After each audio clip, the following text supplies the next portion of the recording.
The massive gap between corporate profits and the cost of living crisis facing working people has helped to lead a resurgence of labor struggles, as we've covered here in the On Strike broadcast.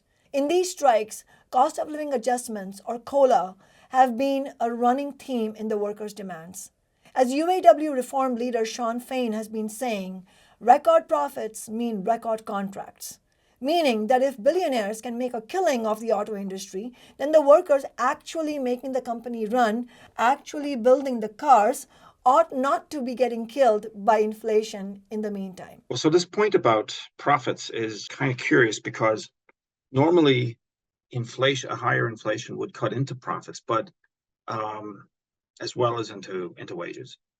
But what we've seen the last while is record profits. Absolutely, this is part of what's driving workers at Ford, for example, and at UPS to stand up and demand a bigger share. The argument that the capitalists had that, well, we're basically unprofitable or uncompetitive, and that's why givebacks have to happen and concessions have to happen, which trade union leaders went along with for decades. This has been blown out of the water because working people can see the staggering level of profits that have been made.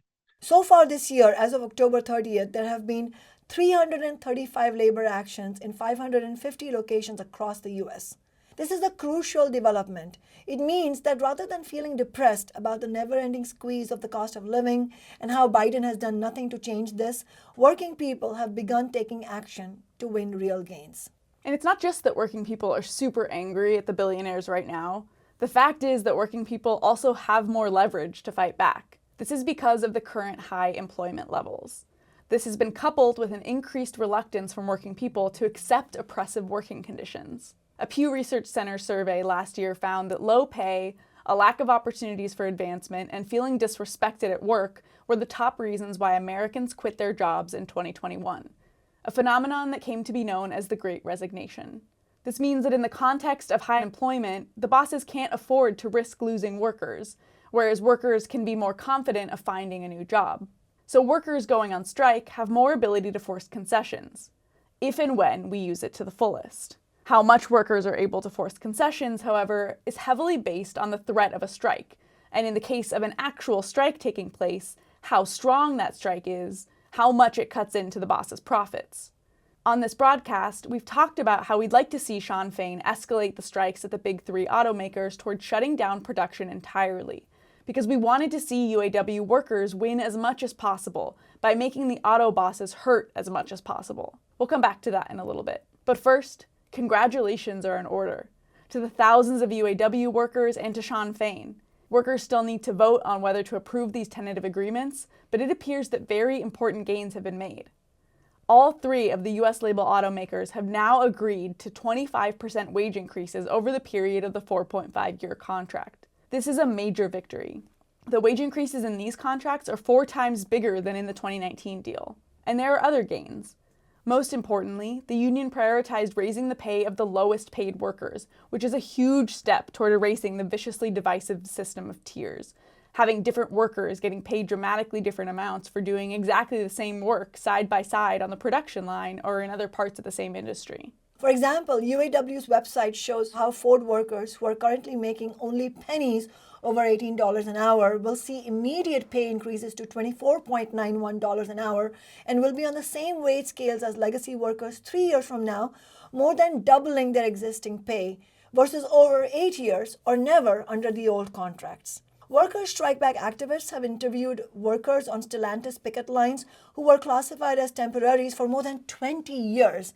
According to news reports, these workers will see raises of as much as 165% under this contract. All of this shows that when workers fight, they can win. That we don't have to accept the crumbs on offer, that we can turn over the boss's table instead. This is a breakthrough victory, and we think it should be taken as a sign by workers in the US and globally that they can do this too. Just as the Writers Guild showed a few weeks ago with their historic victory, which we covered in a previous On Strike episode. The message is clear. The UAW strike grew to include more than 45,000 workers from GM, Ford, and Stellantis at 9 assembly plants. What was won because the strike cost the big three automakers billions of dollars. Ford publicly reported that UAW's 41-day strike cost them alone an estimated $1.3 billion, effectively wiping out about $1.2 billion in third quarter net profits for the corporation's wealthy shareholders. This is the central reason why the big three auto companies conceded to 25% increases. Of course, the role of on-strike is to provide a serious analysis for working class people about how to beat the bosses. And in order to make a serious assessment of a given strike, to learn lessons for future struggles, we also have to ask not just what was won, but what it was possible to win, and not just what was done, but what could have been done. In the run-up to the strike, the UAW leadership promised to reverse the losses of past concessionary contracts. But as many workers are pointing out in a lot of unofficial social media groups, at the end of this contract, the top pay rate will still be less in terms of purchasing power than what it was in 2006. In those same 41 days of the strike, UAW could have cost Ford much more than $1.3 billion if all the plants had been shut down, thus putting much more pressure to win something closer to UAW's demands, which just in terms of wages was 46%, not 25%. And that limitation shows in some of the other details of the contract. The proposed contract doesn't include a return to all workers getting pension and retiree health care. Needless to say, it also does not include victories on the most far-reaching demands put forward by UAW, like a 32-hour work week.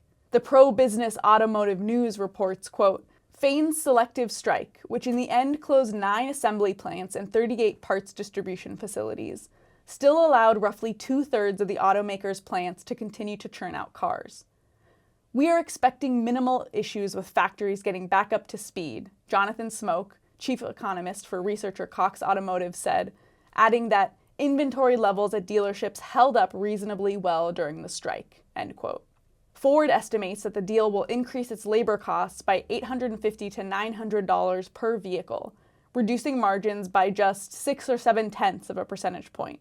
And it says something that Ford managed to still post a third quarter net profit, and that its third quarter adjusted earnings still rose 22% despite the strike. In reality, given their record profits, Ford could certainly have afforded to give up far more than 6 or 7/10 of a percentage point.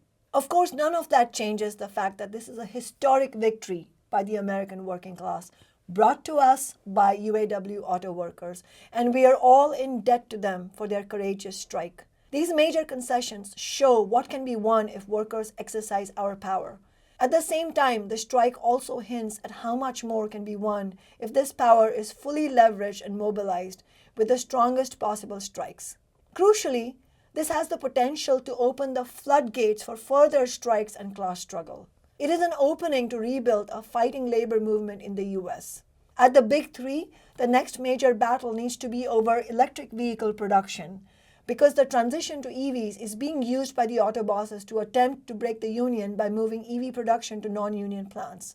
While there are many victories in the proposed contracts, this issue remains as an ominous threat to UAW and the whole labor movement, with the assistance of the Biden administration, which has done nothing to defend against this anti-worker attack in his infrastructure bill. This victory needs to also be the beginning of a real drive to organize all the non-union auto production in the US, including especially the non-union EV automakers like Tesla. Workers in these companies can now see that there's a real advantage to a union contract, as their wages are so far behind those of UAW workers. According to the Bureau of Labor Statistics, over 1 million workers work in the manufacturing side of the auto industry. 146,000 of them are in UAW. So there's plenty of room to grow. The union needs to strike while the iron is hot and show the way to rebuilding a real fighting labor movement that the working class of this country needs. We need to throw the Bidenomics salesmanship in the garbage and replace that with working class power and wage increases that go beyond inflation, cut into the profits of the billionaires, and overturn this rotten status quo.